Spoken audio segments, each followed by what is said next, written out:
সেই সাক্ষ্যের ভিত্তিতে তদন্ত কমিশন যে রিপোর্ট জমা দিল, সেই রিপোর্টকে ঠান্ডা ঘরে পাঠিয়ে দেওয়া হলো। এই যে পাঠিয়ে এত টাকা, এই টাকা গেল কোথায়?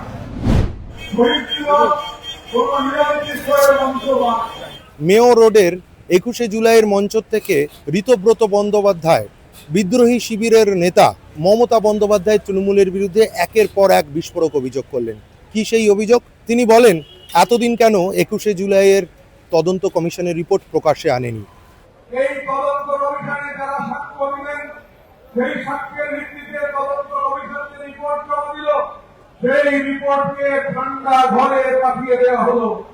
ইংরেজিতে যাকে বলে উইলফুল সাপ্রেশন কমিশন যে রিপোর্ট দিলেন, সেই রিপোর্ট পড়ে হয়তো মনে হলো সরকারের অনেক লোক বিপদে পড়ে যাবে, কাউকে বাঁচাতে হবে, তাই রিপোর্ট ঠান্ডা ঘরে পাঠিয়ে দেওয়া হলো।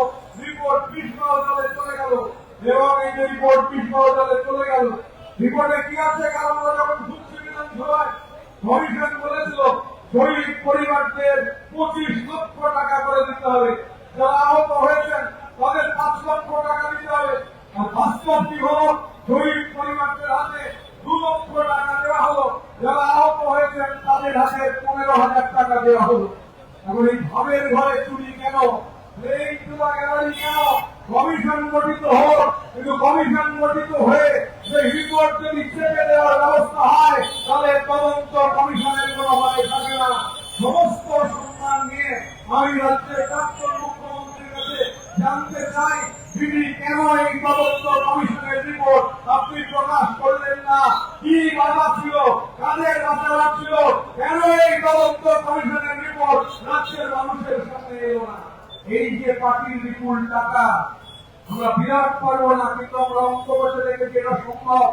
যত শহীদ পরিবার আছেন, প্রতিটা শহীদ পরিবারের অ্যাকাউন্টে 21শে জুলাইয়ের যত শহীদ পরিবার, সেই সমস্ত শহীদ পরিবারের অ্যাকাউন্টে প্রতি মাসে অল ইন্ডিয়া তৃণমূল কংগ্রেসের অ্যাকাউন্ট থেকে 10,000 করে টাকা পৌঁছে যাবে।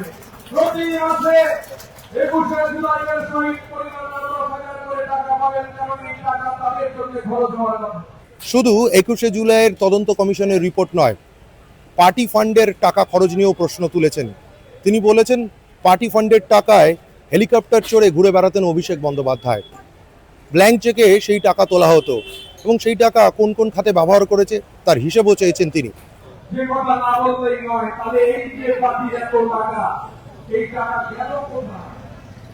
হাজার কোটি টাকার মতো বার্ষিক সুদ, বছরে খালি যে সুদ পাওয়া যায় তার পরিমাণ 1,000 কোটি টাকার ওপর।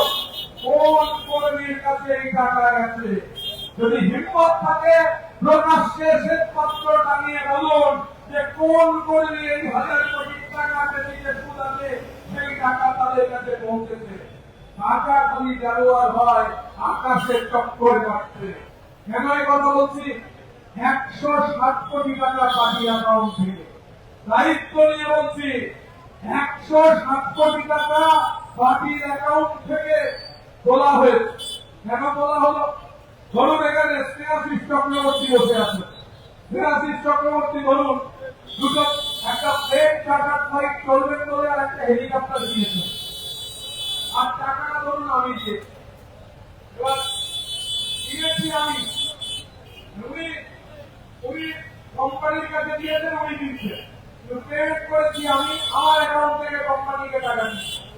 আর টাকা দেওয়ার পর যখন উনি হেলিকপ্টারটা ট্রেনে চড়ছেন, উনি প্রতি মাসে আমি টাকা দিয়েছি অ্যাকাউন্ট থেকে ওটাকে আসতে, আর আমি তারপর প্রতি মাসে আবার ওনাকে ভাগ।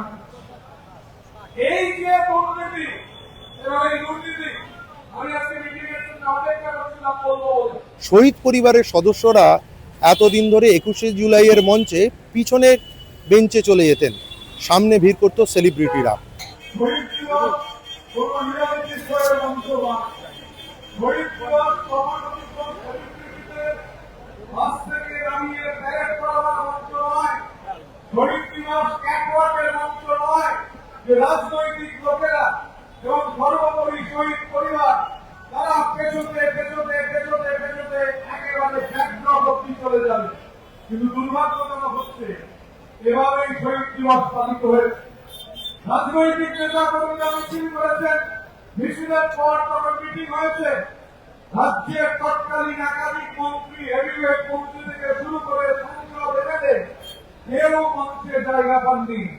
সিরিয়ালের পার্শ্ব চরিত্রে অভিনয় করেন, মাথার পেছন থেকে আলো বেরোচ্ছে, তারা গিয়ে মঞ্চ আলো করে বসেছেন। আর যারা রাজনীতি করেন, যারা জমায়েত করেন, যারা প্রতিদিন কর্মীদের সঙ্গে থাকেন, যারা মিথ্যে মামলা যখন হয় জমি বিক্রি করে কর্মীদের সঙ্গে মামলা করেন, ঘোড়া প্রস্তাব দেন, তারা কখনো তাদের প্রাপ্য মর্যাদার যোগ্য মর্যাদা পাননি। অর্থাৎ এবারের 21শে জুলাই তৃণমূলের বিদ্রোহী শিবিরের আক্রমণের মূল লক্ষ্যেই ছিল মমতা বন্দ্যোপাধ্যায়ের তৃণমূল। ক্যামেরায় কিশোরের সঙ্গে ইন্দ্রনীল সাহা, এই সময় লাইভ, কলকাতা।